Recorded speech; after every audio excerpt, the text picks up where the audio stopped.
मला झाडे लावायला खूप आवडतं मित्रांनो, कारण बघा इकडं इकडं आंब्याचे आहेत, इथं गुलाबाचं आहे बघा मित्रांनो. काय गुलाबाचं आहे, असं छानपैकी असं कळ्या येवलेल्या आहेत बघा. हो का मित्रांनो, हो का कळ्या येवलेल्या आहेत अशा. इकडं पण आहेत हे बघा कळ्या, हो का अशा कळ्या आहेत मित्रांनो. गुलाब, पिवळं गुलाब आहे बघा मित्रांनो, हे पिवळं. इथं तुळशीचं झाड आहे बघा, किती मोठी तुळस झाली बघा. हो का इथून पहाड डोक्याच्या वर गेल्या मित्रांनो, हो का तुळस. तसेच इकडं पण झाड आहेत बघा. हो का अननसाचं, हे बकेटामध्ये. हो का इथं बकेटात लावलेलं आहे मी. प्रत्येक झाड हे घरीच तयार केलेत बघा मित्रांनो. हो का हे अननसाचंच आहे. हो का इथं पण, हो का ह्याच्यामध्ये हे अननसाचंच आहे. आणि हे जे दिसते नाही, हो का हे मित्रांनो, हो का हे आहे काजूचं. हे पण घरीच तयार केलेलं आहे. हो का इकडं पण एक आहे काजूचंच. हो का हे घरीच तयार केलेत बघा मित्रांनो हे झाडं. चमकुरा, असं भरपूर काही मित्रांनो. हो का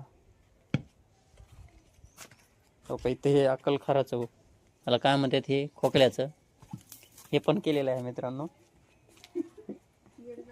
आणि इथं टमाट्याचं, आणि हे घरीच रोपं वापरलेले आहेत आंब्याचे. हो का हे, आणि ते अननसाचं जे आहे ना मित्रांनो, हो का ते एक लावलं. आणि हे आहे गळलिंबू, मोठा गळलिंबू.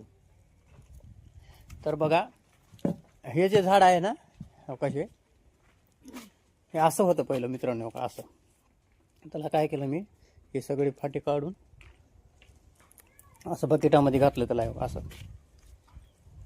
1 वर्षाचं झाड आहे बघा मित्रांनो. हे आमची आई आहे.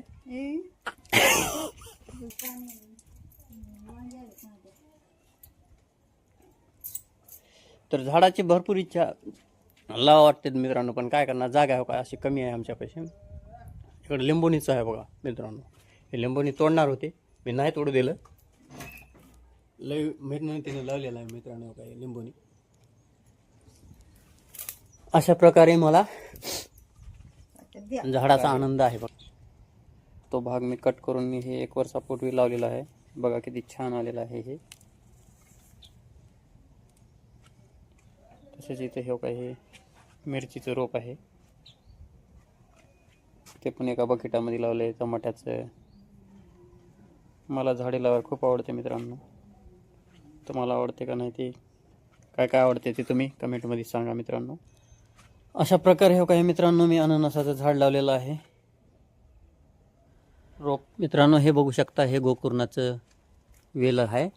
हे वेल जे आहे ना, मी हो का हे एकाच्या घरून आणलं होतं. हो का अशी शेंग, ह्याच्यामध्ये हो का अशा प्रकारे बिया निघतात. हे हो का हे बिया, या बियापासून असं टाकलं मी, हे वापरलेलं आहे. तर एवढं गेलं बघा हे मित्रांनो हे वर. तर ह्या गोकर्णाचा फायदा एक मित्रांनो सांगतो मी तुम्हाला. हे जे निळं फुल असते ना, हे निळं फुल महादेवाला पण वाहतात, आणि त्यांचं ब्ल्यू टी म्हणून त्यांचा सकाळी सकाळी उपयोग होतो मित्रांनो. असं ह्या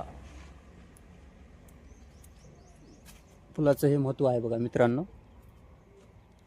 तर इकडं पण मी तसंच एक दुसरं रोप तयार केलं आहे बघा इकडं. तर आता हे काय करणार आहे, इकडला जसा वेल गेला आहे ना, हे असा वर असाच, तर हे वेल इकडून असा कमानसारखा मी इकडून हे करणार आहे बघा मित्रांनो. असं इकडून दारावर, म्हणजे असं चांगलं दिसते बघा मित्रांनो, असं गोल. तर घरामध्ये झाडे अशा प्रकारे लावलेले आहेत बघा. हो का अशा प्रत्येक कुंडीमध्ये एक. तर ह्या कुंड्यामध्ये मी रोपे लावलेले आहेत. दुसरी गोष्ट हो का, हे जे झाड आहे, रोप आहे ना, मी तयार केलेलं हो का हे. तर हे रोप आपलं गळलिंबू बाजारामधून विकत आणले होतं मित्रांनो. त्या गळलिंबाचं मी बिया काढून असं तयार केलेलं आहे रोपटं हे. आता ह्याला कुठं तर पाठीमागे लावणार आहे, कारण इथं जागा नाही मित्रांनो लावण्यासाठी. भरपूर अशी जागा उपलब्ध लागते ह्या झाडाला लावण्यासाठी, कारण ह्याचा डेरा हा खूप घेरा मोठा होतो. तर हे मोठं झाल्यानंतर मी लावणार आहे बघा मित्रांनो. तर तुम्हाला काय काय आवडतं ते मित्रांनो कमेंटमध्ये नक्की सांगा, कोणची झाडे लावावे काय नाही.